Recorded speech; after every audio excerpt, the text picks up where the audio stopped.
Yeah, so my name is Jill, and I'm a care coach with NeuroHealth. So I work directly with patients who opt into the coaching part of the membership. And I work a lot with helping them sort of navigate and manage and create lifestyle goals that can help sort of, improve quality of life when you're working with a headache and migraine condition and working through that.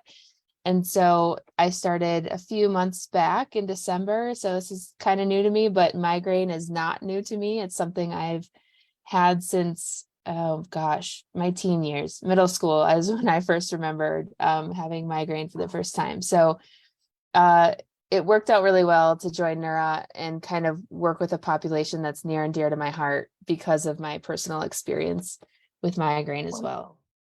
And so we're going to start with that question is, as someone who lives with migraine yourself, how would you describe the emotional toll of living with this disease?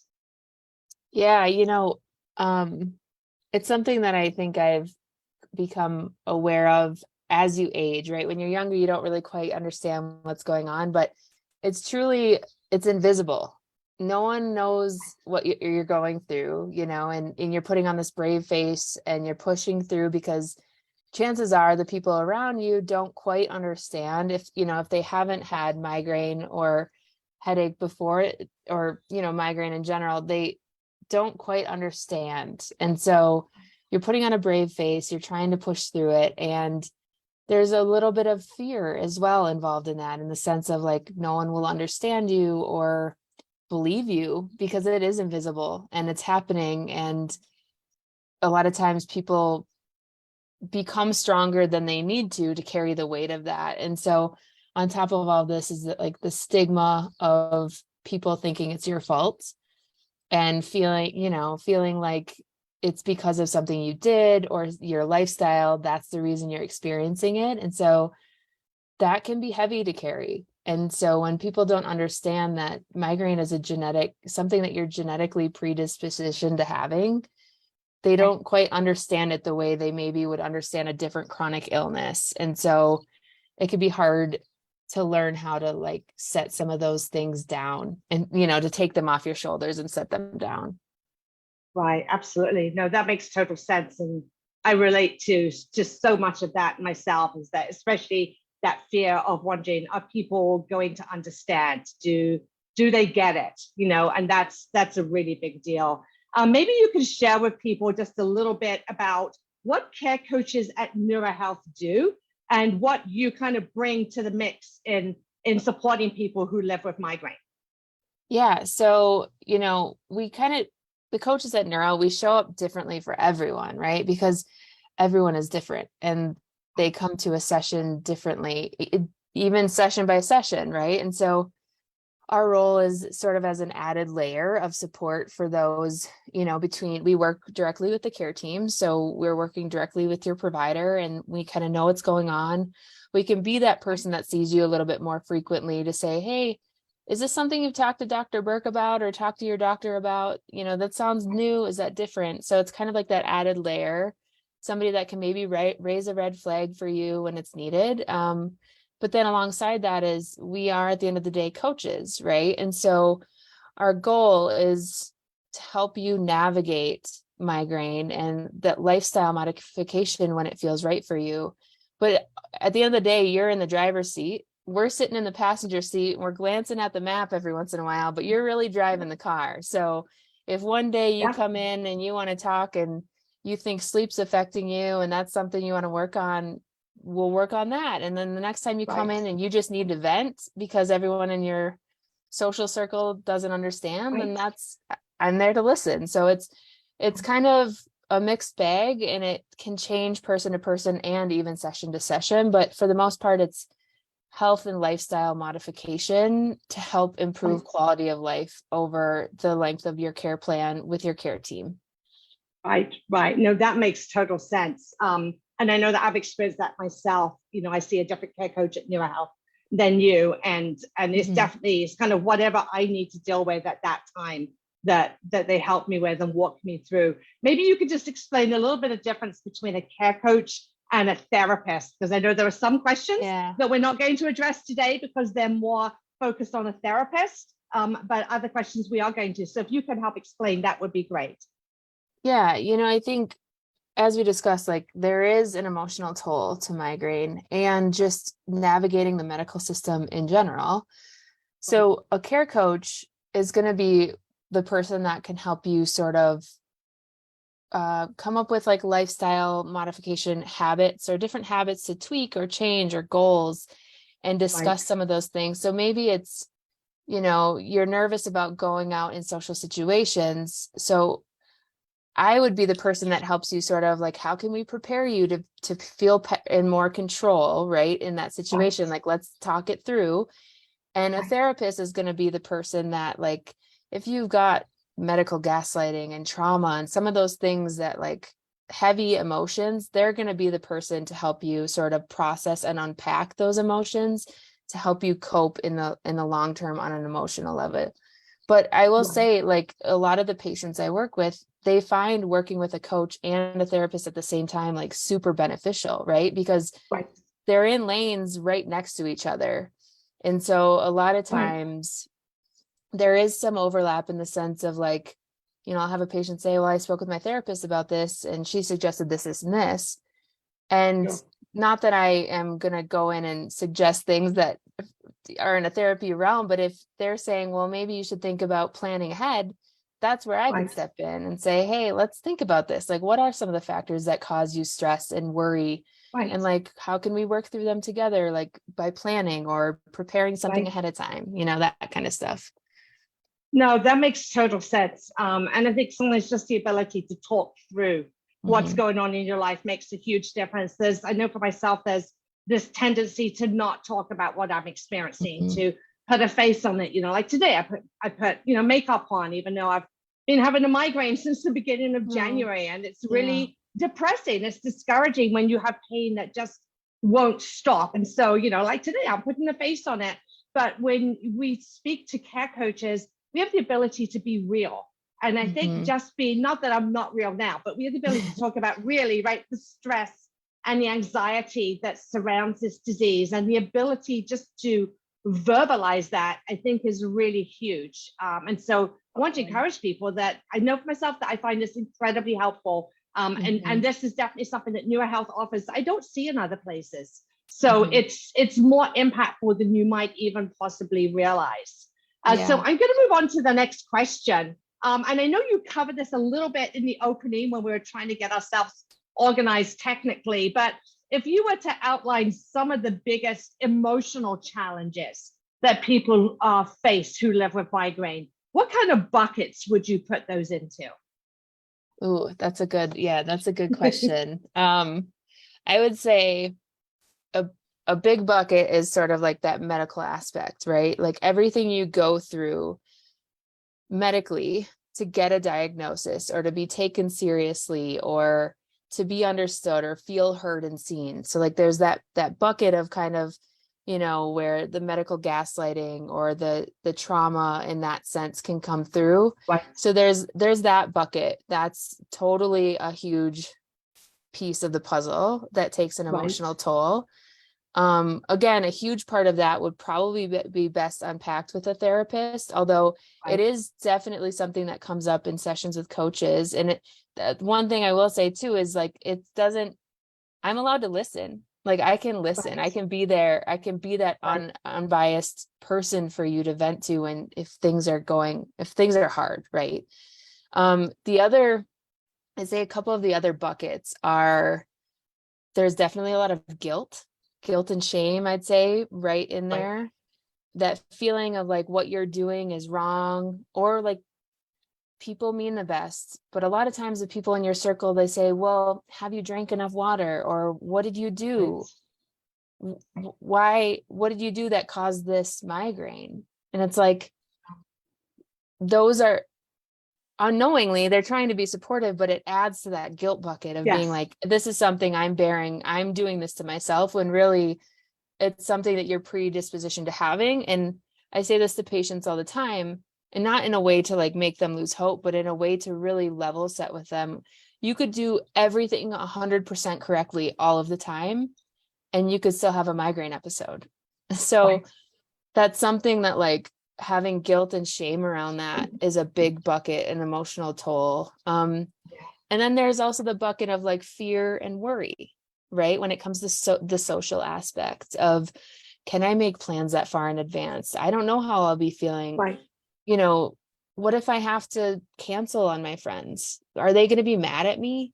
So there's like that whole, or what if I'm out and I have symptoms start?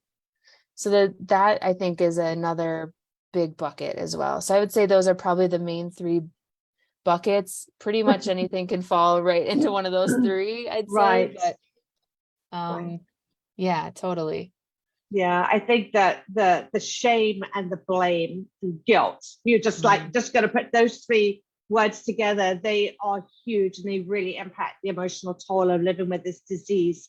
I think even, sometimes I've told, a family member, hey, I've got a migraine coming, and they're like, they look at me and I look normal, right? There's nothing Yeah. going on. Right. And right. so then you make comments like, well, don't think yourself into it, which is very stigmatizing and blaming because once you've lived with migraine for a while, hopefully you're getting an idea of what your triggers are, but also what your earlier symptoms are. Sometimes, if you don't get all right, just in the prodrome. So just knowing that, but knowing that information can sometimes be used against us and kind of amplifies that shame and blame. And it's very hard. I know that we should want to educate people and be ambassadors of information, but when we're feeling sick, it's exhausting. It's kind of, yes, it's exhausting. Like, I don't want to do that.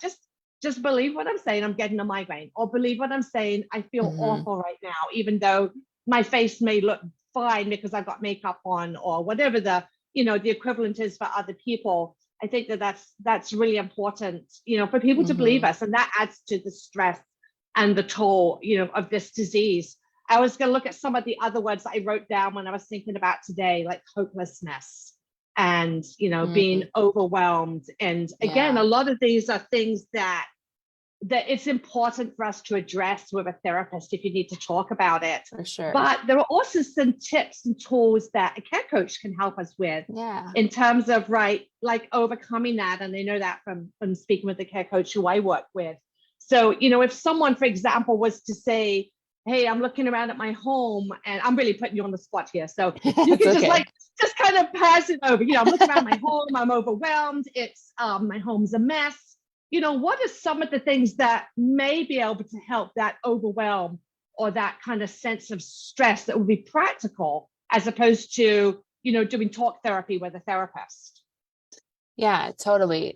The way I kind of look at some of those things is how can we, I always like to tie it back to like habits or action, right? So how can, in a way that's like not overwhelming, I would approach this in a way of like, what's one small thing that you could do that maybe would make you feel a little bit better? Or like, what's the smallest thing you could do that would have the biggest impact on how much you're feeling like shame or guilt around what your house looks like right now? The other aspect of that is like, you have to kind of take it person by person, because there may be a person who just cannot get out of bed today. Like that is doing anything is probably off the table. So the approach for that person is going to be a little bit different than the person who's, maybe at a 3 or 4 or 5 on the scale of pain, right? That feels like they could push through and do some things and make themselves feel a little bit better mentally about it. Sometimes I wonder, I'll ask things like, what's the worst case scenario if these things don't get done today? Right. So it's almost like in a way of like a permission to like, again, set those things down, right? I like to think of things like, if you've got all these balls in the air, which of the balls are glass that if you drop are going to break, and which of the balls are rubber that if you drop, they'll bounce, but they'll be there later for you to pick up. The laundry piling up, that's a rubber ball, So if you're in a day where things just can't, it's too much, and you're like, any amount of light or, whatever that looks like for you with your symptoms, maybe you let the rubber ball drop until you're feeling a little bit better to get to it. But if you're feeling like, okay, I could take some things on, then maybe it's like, okay, let's think about all the things that you have on your mind to get done, right? And you just kind of make a list and they're throwing them out there. And it's like, well, which of those would make you feel best about getting it Right. done right now? And how could you Right. take one step towards doing that? So it's just kind of like even opening the door of possibility of like one little step at a time. You don't have to like reorganize your entire living room in one day, Right. right? But Right. maybe you organize the stack of magazines next to the recliner. That's one thing, right? A simple thing. So it's like one little piece of the puzzle is better, it may help you better emotionally, feel better emotionally about some of that Yeah. scatteredness or overwhelm while not overdoing your physical body. Right. Absolutely. That makes total sense. And I love that analogy of a rubber ball versus a glass ball. I think Mhm. that's super helpful. I'm going to be looking at some of the things that cause me stress and anxiety as well. And then I was just to think like a slightly different perspective was that, some of those balls may be rubber balls, but we know that if it gets done, it may make us feel better. So I still remember being asked, what is, if you could pinpoint one thing that would really make a huge difference in your life, what would it be in terms of emotional stress of living with migraine? And I immediately said it would be if my house was clean. Like if I had a house cleaner, and I've never had a house cleaner, never been able to afford it. But the response was, that's not a luxury if that's going to help you manage your disease better. Now, not everybody can afford it, obviously. But Right. if you can afford it, and that's going to be life-changing for you, I got to say, it's life-changing for me. Once a month, that Mhm. my house is, it smells good and it looks good. And so finding that thing that, like you say, the small steps, the small changes, if you can Yeah, afford something and it makes a difference when you're traveling, if, renting a car makes a difference as opposed to doing public transportation or Uber, because that way you can have all your totally. medications in it, right? So things like that, just kind of thinking it through, I think make a big difference. Those are small changes that can really Definitely. transform someone's life. And that kind of gets me on to the next question where we're talking about self-care and self-compassion. And it can be really Yeah. hard, right, to have, especially like for myself, self-compassion. I'm tough on myself. So Mhm. what role do you think those play, and how does self-care differ from self-compassion? Yeah, that's such a good question. I always, I have this conversation with a lot of different patients, right? Like, I think sometimes I like to even just, when we talk about self-care, we can get in our minds about what we think self-care should look like, right? We've all seen the wellness ads, we've all seen the wellness journals. Everyone's Right. doing yoga and meditating 50 Yep. minutes a day and drinking the green smoothies, right? Right. Yes, If the that's green what, smoothie's got to be that. yeah, totally. It's like if those are things that like you truly at the end of the day feel good in your body and those feel good for you, then that's great. But like it sticks out to me. I've had it happen before where somebody's like, I know I should meditate. And the word should comes out. And that's where I'm like, huh. Yes. It's like, have you tried it in the past? And they're like, yeah, I have. I'm like, how helpful did you find it? They're like, not at all, not helpful at all. It's like, so why do you feel you should do that? Right. Because we have Right. a little bit of a societal pressure on what self-care looks like. And the Right. way I like to help people kind of figure out what self-care could look like for them is I think of the term flow. Like when you're in flow with something, you lose track of time, your body feels good, your mind feels good. You could do something and not realize that an hour has passed, right? So sometimes self-care looks like coloring in an adult coloring book because you could do Right. that for an hour and not realize you're doing it. Right. Or, working with like the cool new Legos that they have, right? That are like kind of Right. fun to put together, right? Like Yes. self-care can be totally different than what you see in the magazines. And I encourage people to always think about what sort of activities do you do that make you feel either light or joyful, Yeah. or where you lose track of time, or where you remember not having any thoughts, where you're like not thinking about the Yeah. worries and the anxiousness and some of those like shoulds. So that's where I kind of help people delineate like what could self-care look like for them, in a sense of like, let's find a way to calm your mind and your physical body. In terms of like self-compassion, that's a whole different beast, right? Because Right. like you said, Yes. you're hard on yourself. But I think Yeah. when we think back of those buckets of the emotional toll, right? Self-compassion is one of the things that is like the antidote to guilt and shame. Right. Because when we feel that amount of guilt, we're taking it on as like our fault or something we're doing, and then we blame ourselves and we become hard on ourselves. Yeah. But sometimes just something as small as like recognizing in a moment when you're having those thoughts to just take a step back and be like, wait, I'm doing the best I can. Like, I feel like crap, excuse my language right now, but you know, I'm working with, like, I have this preventative and I've taken some time to rest. And, like, sometimes it's just that reminder of how can I slow down and affirm to myself that I'm doing the best I can. And I've lived with this disease for however long you have, and you've made it through so far resiliently, probably. So how can you give yourself credit for that instead of like carrying?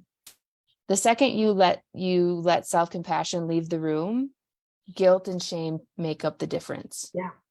So it's almost like they're sharing space in your room. And so the more self-compassion you let in, the more that the shame and the guilt kind of head towards the exit door, right? Right. So Right. Absolutely. it's finding ways with your mental internal talking and your affirmations and things like that, or your mantras, your little reminders of ways to take a step back out of that negative space and show yourself a little bit of grace and love and compassion in that sense. Yeah, absolutely. That's so important. I love again the idea of, like, guilt and shame taking up the same space as self-compassion. And so, as self-compassion goes out, or the other way around, the other fills up the space. And just thinking of the number of times that we as people tend to say, oh, I'm so stupid, or I'm such a failure, or why did I say that? It's like we're very self-critical on ourselves. And so being able to rephrase that and show ourselves grace is just so important. Such a big thing. Something I think that just came to me as you said that, like, I'm such a failure and I'm so stupid. So we tend to make these sorts of things, these assessments, as like a personality trait. Like, I'm a failure instead of I failed at that.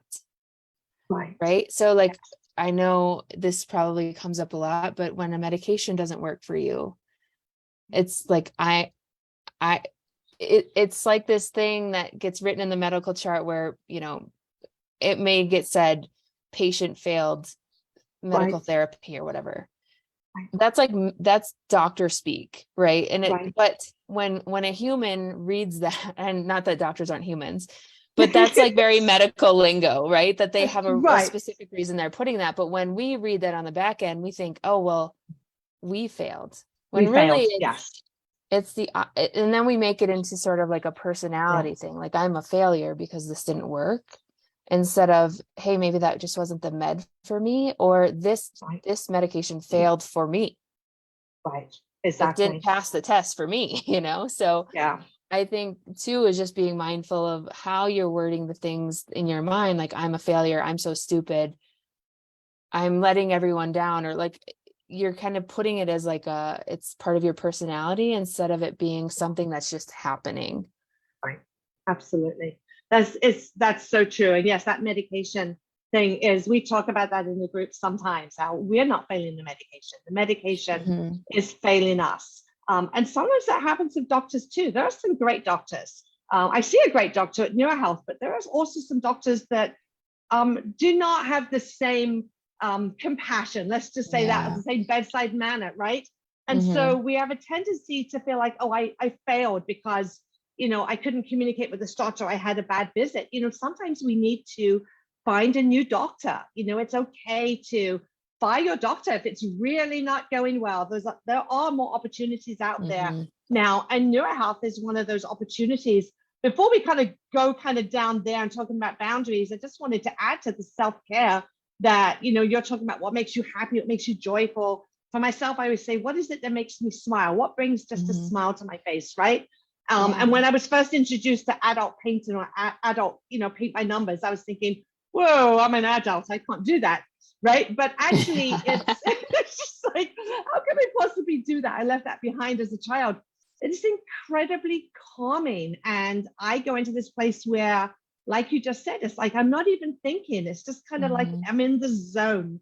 And for people who live a constant pain in your head or constantly trying to think about, what doctor should I see? What medication should I try? How am I going to get over this?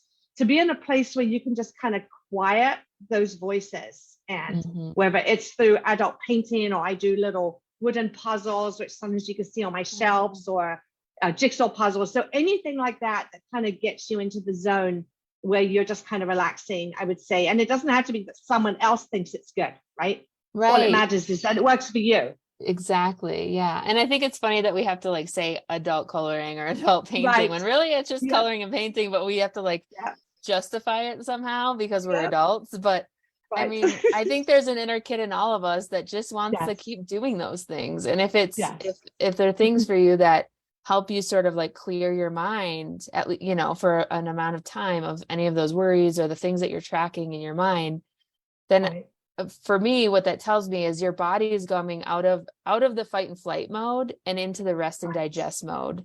And so there's something when you're thinking about stress or anything like that, when you're starting to think about self-care, we're constantly bombarded with things that stress us out. And there's a biological thing happening in our body where when we're in that fight and flight stress mode, and this is the way I describe it to people, basically it's like our bodies don't know the difference between we're being chased down an alley and we're running for our lives, or we just got a very upsetting email from our doctor or from somebody, the same chemical things happen inside. We're having that stress response. And when that happens constantly, what goes in the background is everything that happens in the rest and digest mode. So what I tell people commonly is your body doesn't know that you're not being chased down an alley and could possibly die.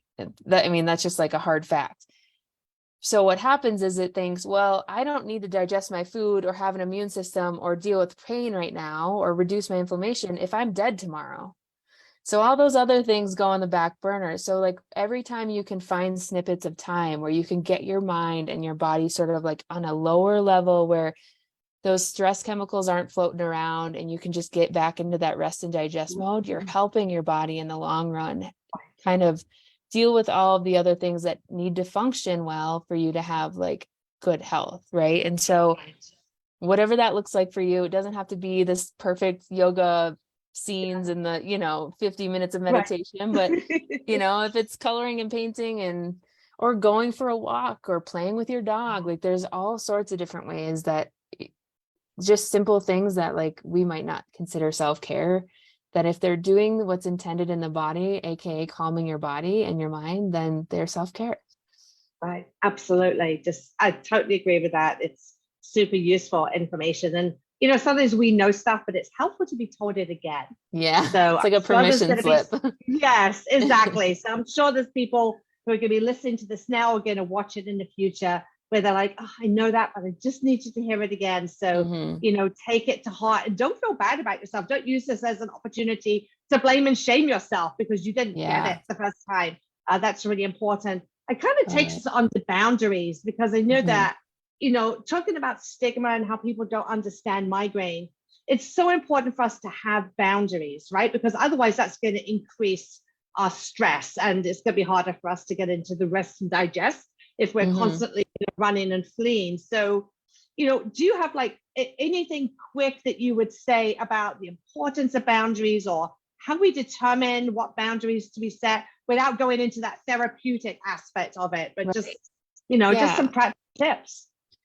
Totally. No, I think boundaries are super, super important. And especially if you're kind of in that role within your family where maybe you're the caretaker or you're the person that kind of everyone relies on. I find that that's where those types of people have a harder time setting boundaries because they're used to being the person that's available for everyone and can do everything for everyone and that sort of thing. So it can be hard and awkward at first to feel like you're saying no, or to maybe setting some boundaries of like, not today, maybe on Friday, right? But what you're doing, I'll say the first thing is it takes practice. So again, don't beat yourself up if you think I'm going to set a boundary around this, and then you go to kind of talk about it and set a boundary, and the boundary wavers a little bit, and it doesn't get up as high as you want it to. That's okay. It takes practice, just like any other skill, especially if it's not something that you're used to doing. But I would say keep with it, because the more that you set boundaries, especially around your energy and your time, the better it will be in the long run for you and your care plan and your health, and just like navigating and having some quality of life. Like if you need time for yourself, but you can't find 5 minutes in a day, then it's like, okay, where can I set a boundary on that? And where could I say no to some things, or where could I ask for help? Because that's another one that's really super hard for people, is actually asking for help. So I think too is maybe starting small. Start with asking for help with something very simple that wouldn't be too much of a time suck for a person, or too much of a like very easy yes for that person to say. And that way you kind of get that ball rolling where you feel like you can start asking for help more and more. And that way it's like you're taking a little bit off your plate a bit at a time to set boundaries. So that's like setting boundaries with other people, right? But then there's also setting boundaries with yourself, which is a totally different ballpark that could be hard. But I see this a lot with people when they have like a good day versus a bad day. Sometimes, again, that guilt creeps in on a bad day, and they feel like they have to get up and do all the things. And it's like, where can I set a boundary to actually allow myself to rest? And maybe I do need to get one or two things done, but how can I do that while also getting good time for rest? And then also on the opposite end of that is I have a really good day and I'm going to go and do everything all at once and maybe overdo it. So where can you set boundaries on maybe limiting how much you exert yourself on the days that feel good, so that you aren't having so much of that up and down, and kind of finding more of that balance where it's like your good days aren't so high and your bad days aren't so low, Right. Absolutely. Yeah, I think that's so important. And someone actually mentioned specifically about work boundaries. So it's kind of a different topic than what we're going to be covering today. I think that's going to be a whole topic. It's just migraine at work. But it's very challenging to have healthy boundaries right when you're at work. And then, of course, the emotional impact of that struggle. So I don't know if you want to mention anything about that, or we're just going to do with that another time.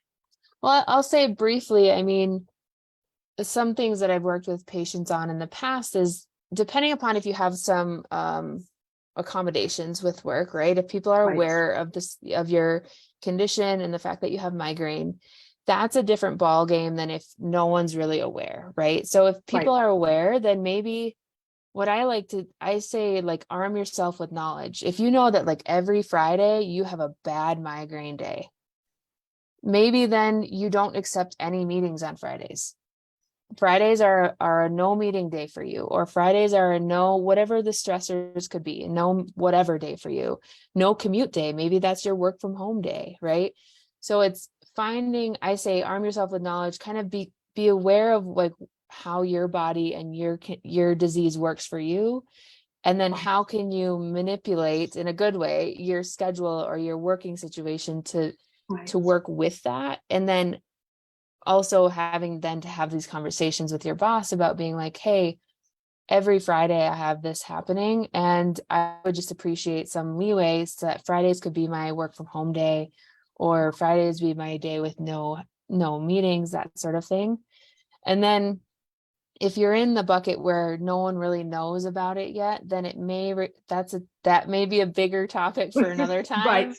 But it may involve getting a care team involved and getting some official accommodation letters from your doctor so that you can have that conversation with your boss to just be like, I don't want to feel unproductive. Like no one with migraine wants to not do anything at work. They want to be contributing, but they want to do so in a way that is manageable with their symptoms so that they're Right. not making things worse day to day. So maybe it looks a little bit like working with your care team and then also kind of having to have that conversation with your boss and just see like what that could play out with for you.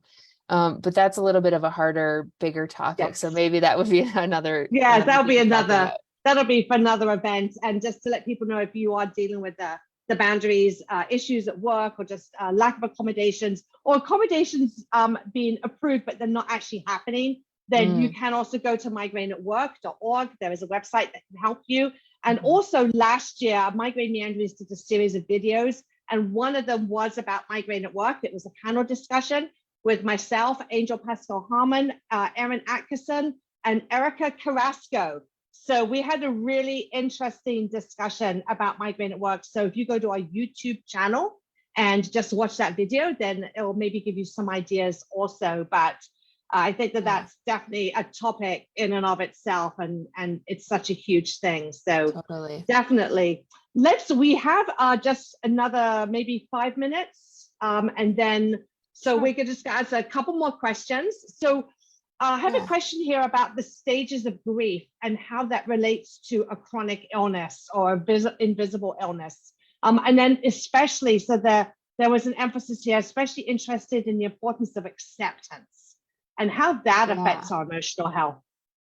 Totally. Yeah. So there are definitely different levels of grief, right? Regarding like comparing your previous life to where you currently are and where you want to be and all of that. I would say there are levels of that like I don't know the official like stages of grief, right? I think Right. there are levels of that could a piece of what comes to mind for me is like how do you revisit like what your identity is as somebody with chronic migraine or just migraine in general or like episodic migraine compared to what maybe things were like before this. And so I think a big piece of this would be something that could be unpacked with a therapist, but I will the topic of acceptance I think comes up quite a bit, and I can definitely share more on like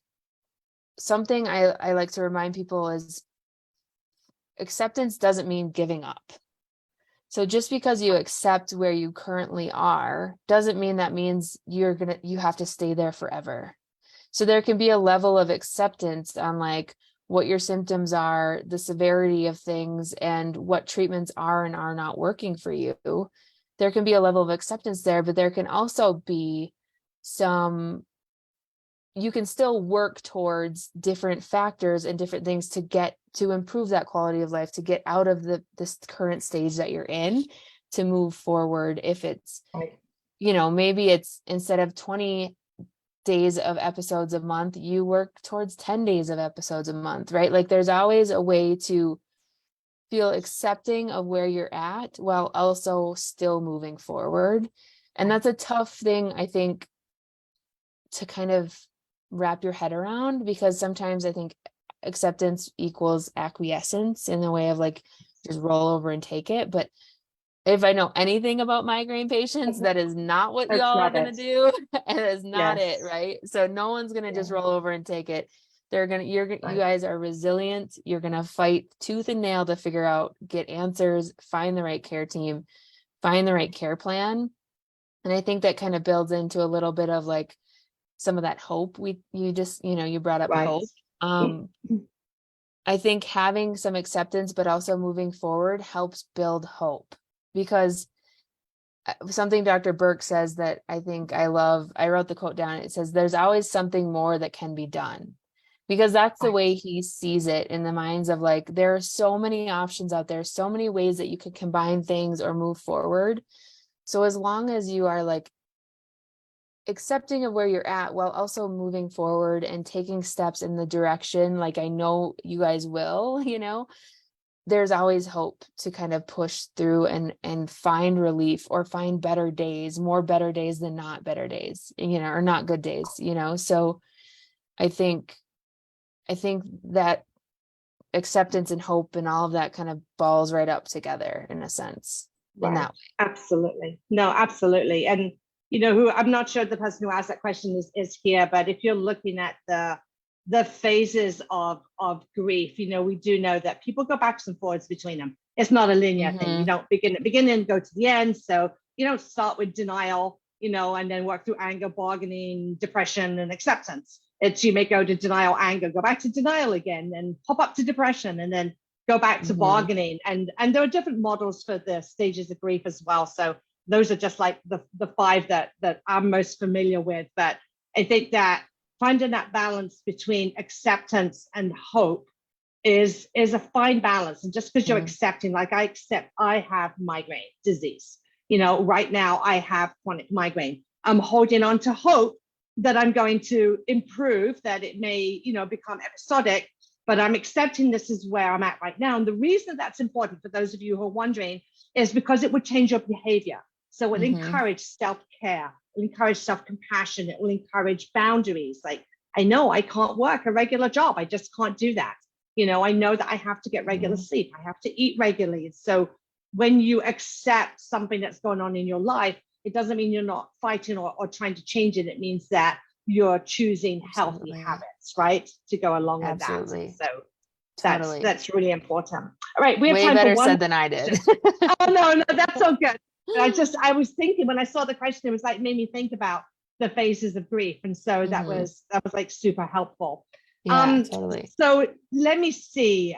We have like 4 questions left, and I'm going to just kind of randomly choose one of them. So let's do, how do we hold on to hope? So I think that kind of moves on naturally for my last question. Besides like the attitude of gratitude, I kind of hate platitudes, and I didn't realize that rhymed, but there you go. There's a platitude that's an attitude of gratitude. So when people say have an attitude of gratitude, I'm like, you try living with this disease. Let's see how grateful you are. But there is truth to that, right? In pinpointing not that I'm grateful that I have migraine, but the things I am grateful for, the blessings that are in my life. So maybe you could speak into that, holding on to hope and that attitude of gratitude, and anything else you want to add. Yeah, totally. I think something that comes to mind with me is like sometimes when we think of gratitude, it can almost feel like toxic positivity, right? Where we have to be positive about everything. And like you said, like realistically, you don't have to be grateful that you have migraine. But realistically, there are probably things in your day that are good if you look for them. And so being mindful, it's all about like mindfulness, right? And being mindful of those different factors. I think as human beings, we're more likely to steer towards being negative and finding the negative. And that just a majority of our subconscious thoughts are geared towards the negative. But what happens when you start to think about things that you're grateful for, even on the bad days? I mean, it could be something like, I got out of bed today for 15 minutes. And that was huge for me. Like that's something that could be a very simple way to be grateful. Or like, I'm grateful that I can tolerate light a little bit better today than I could yesterday, right?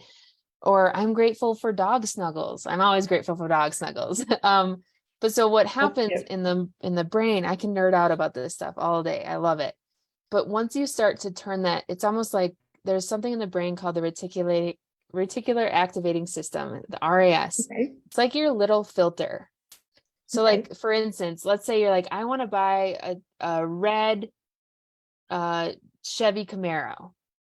When you go on the road, after you've decided that you want to buy a red Chevy Camaro, you're going to start seeing red Chevy Camaros. You're going to start seeing Camaros and red cars, and that's going to stick out to you because you've told your brain, this is important to me, filter in all of the things that relate to this thought. And so when you start to then pick in little pieces of gratitude, your brain says, oh, we were looking for things that prove that we're grateful or things that are good in our lives.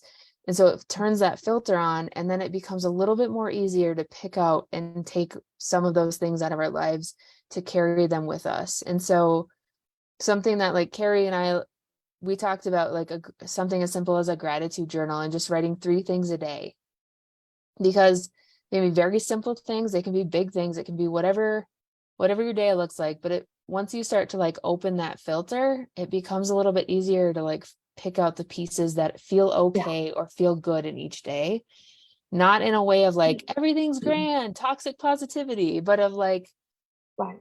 how can we create a little bit of gratitude, which then also builds into self-compassion along the way, right?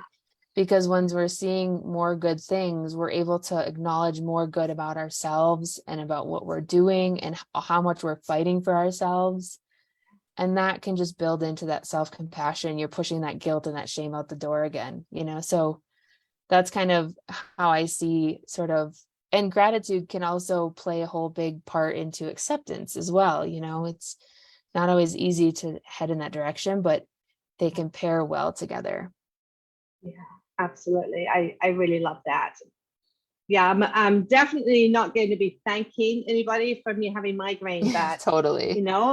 I'm grateful that I have a roof over my head, that I have food, my stomach, Absolutely. I have an amazing husband, especially if you haven't had those things at some point, because we know that migraine can take so much from our life. So a lot of Mhm. us have gone through phases where we've lost everything, sometimes literally everything. So, being grateful, when you really are grateful when you get those back, like you're grateful for the little Totally. small things.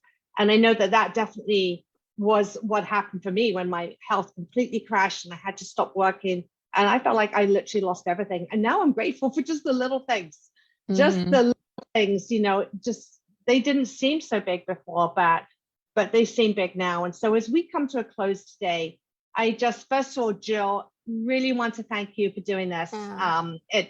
It's been tremendous to have you here and sharing, and especially, as someone who lives with migraine yourself, you get it.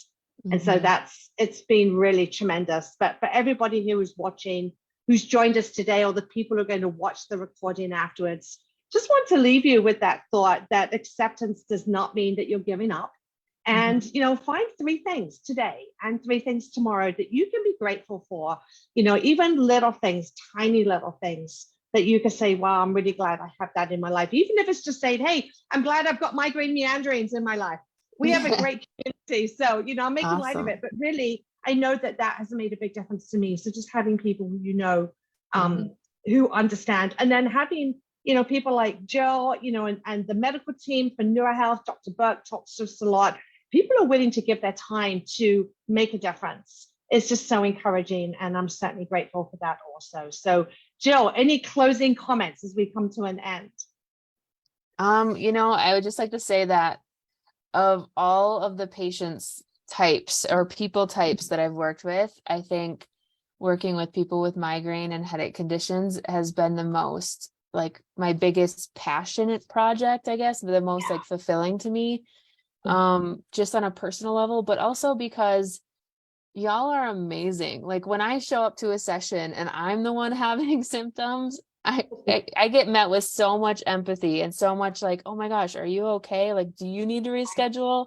I've Right. never experienced that before in my life because it's just nice to know that I'm surrounded by people that get it, get me, and vice versa. Like I like to know that when I sit across from somebody virtually, I feel like I can understand a little bit at least of what they're going through. And I will say that from the patients I've met with, and I guarantee it's also spread wide in this group, you guys are resilient, you're amazing, and you just have to remember that you're doing as best as you can, and you're taking it one day at a time, and you can do this. Like I've never met a more resilient type group of people. So you guys, you got this. And I don't know, I guess that's it.